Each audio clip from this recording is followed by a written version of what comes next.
feeling today? Excited? Me too. So let's all do something interesting today, all right? Can I get all of you to close your eyes for a moment? Now, picture this. A young boy from rural India who was born with a physical challenge did not just follow the crowd blindly, but decided to step out of it and rewrite the rules for himself. He fought fiercely to study in the science stream, got a big thanks, but no thanks from the IITs, and still managed to waltz himself into the MIT like it was a walk in the park. I know Indian mothers are really happy to compare him with us guys, but imagine his story to be like a thriller movie, full of unexpected twists and a hero who never quits. But why imagine when reality has brought such an extraordinary man here today with us? His vision alone surpasses what our eyesight can grasp. Now, I want all of you to open your eyes again.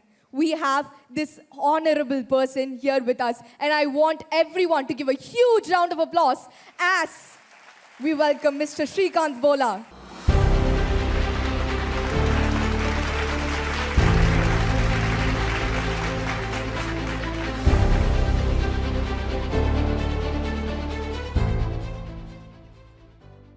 Mr. Srikanth, we know your story. I want to ask you, are you a dreamer? Are you a rebel?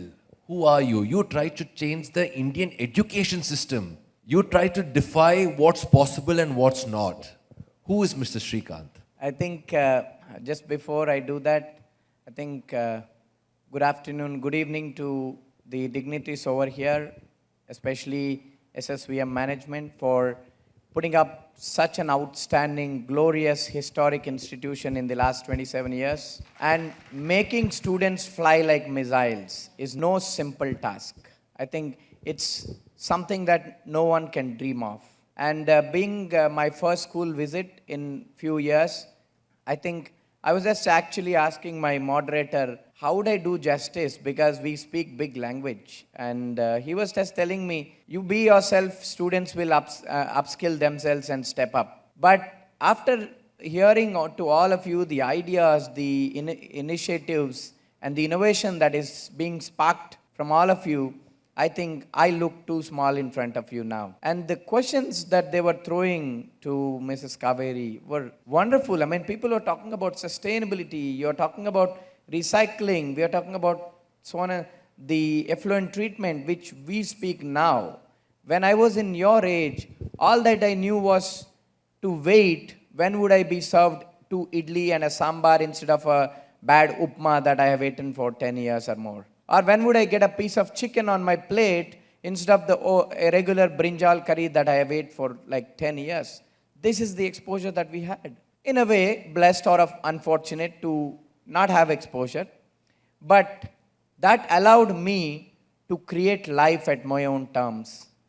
Whenever the whole rejects, you know, I want to, before I even speak, I just want to ask these young kids that, you know, I should get a manufacturing contract to make a PLA modules for them because we work extensively with PLA molecules. Such a wonderful idea, right? I mean, who thinks about polylactic acid and how it is made in a sustainable manner? But these kids thoroughly impressed me today. Truly, it is from my heart.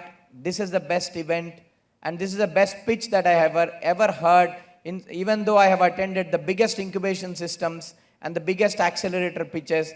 But these kids have created a difference today.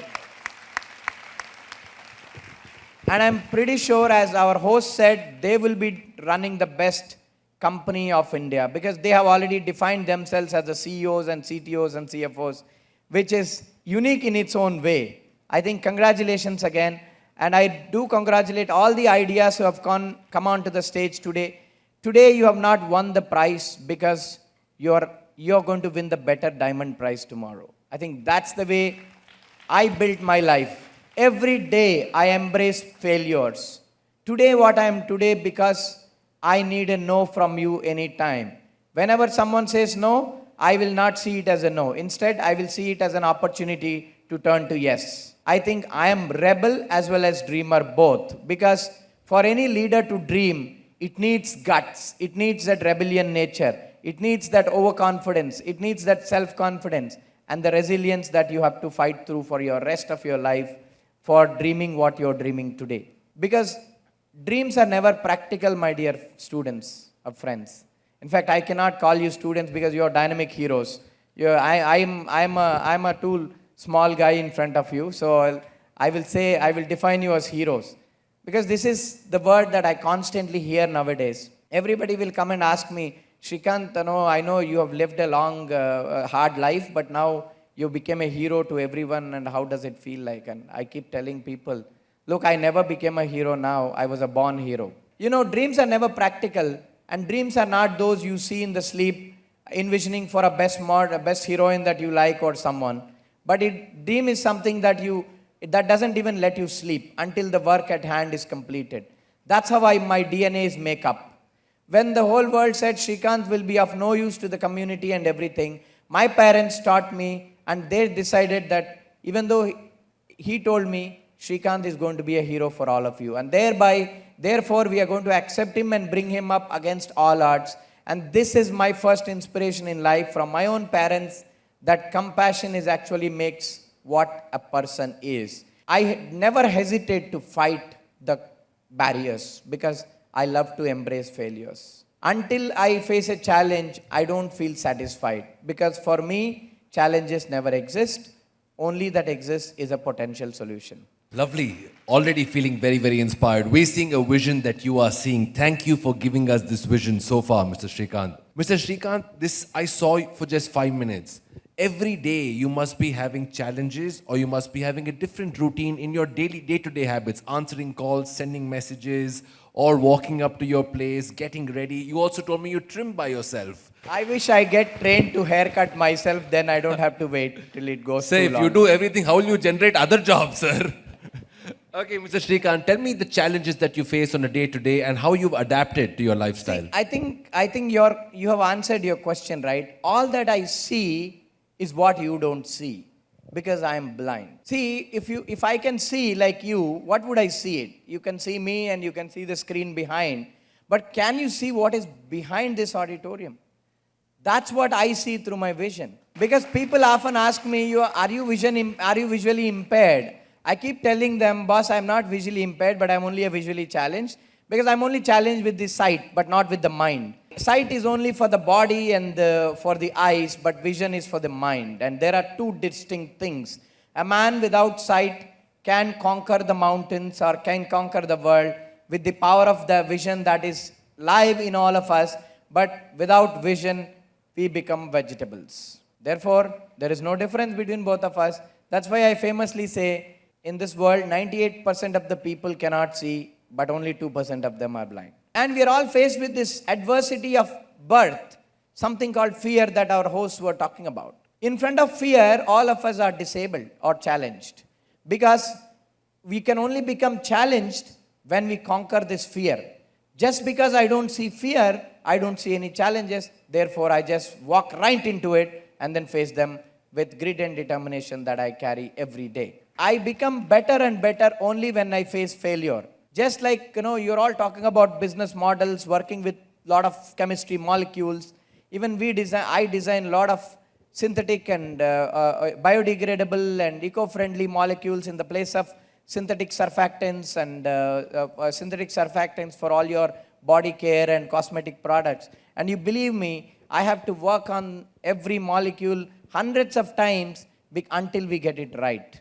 And that is what allows you to grow to a better person.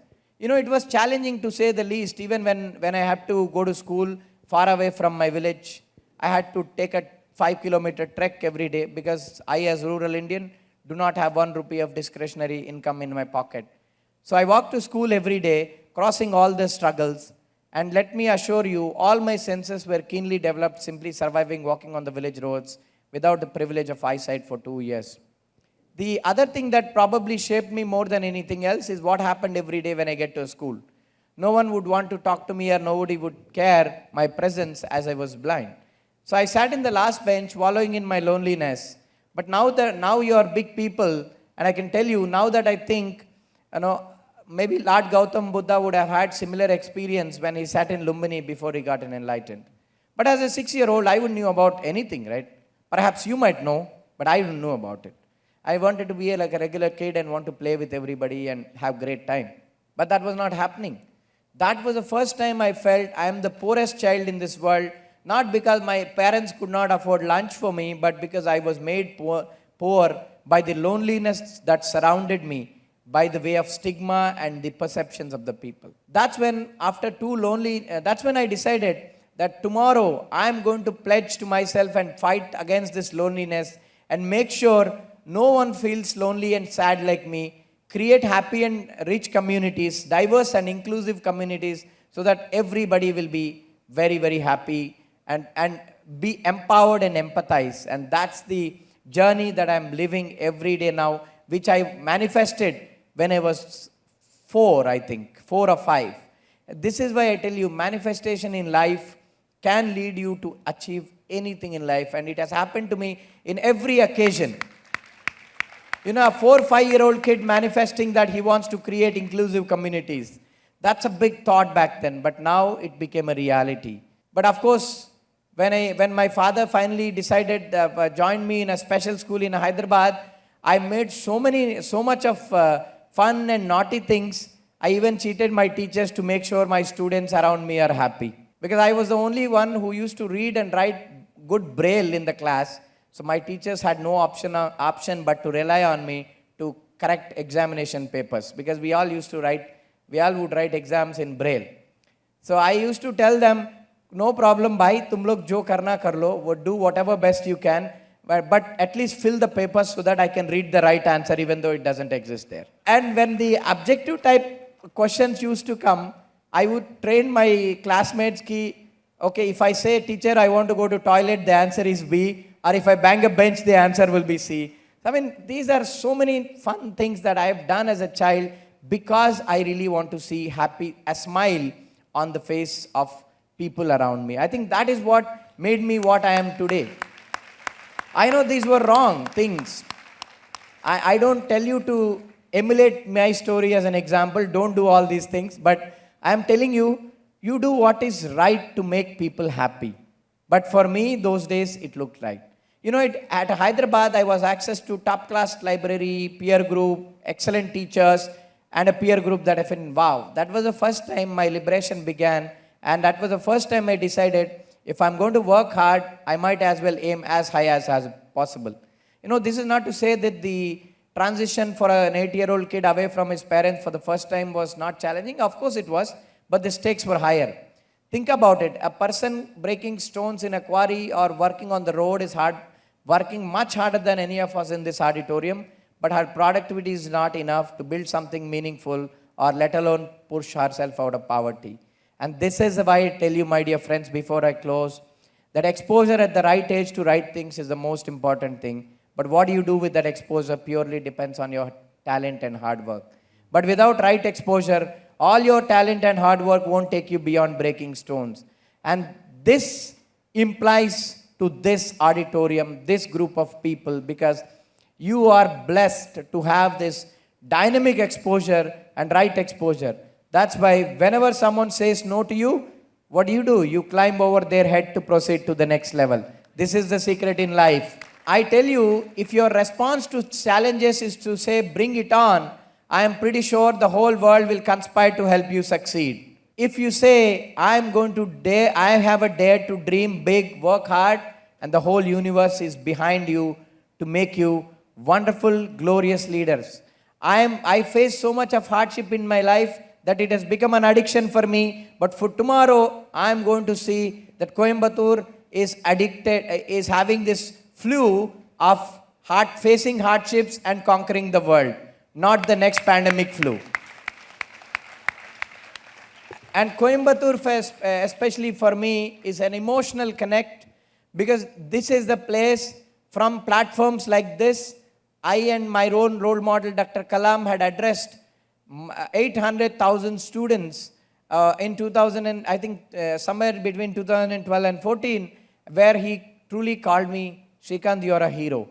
So before all the movies have come in, before every thing come in, my own role model used to already found that I'm a hero because I have an empathy to inspire millions and make million other entrepreneurs like Srikanth. I think it's my responsibility, and I truly have to, I want to live and embody the same and keep inspiring young budding leaders so as you. And today, I think I've been coming here for multiple times, but this visit remains very, very close to my heart. This interaction remains memorable and will always be fresh in my mind because I truly belong here, and you have taken me to my memory lane of my own school days. Thank you.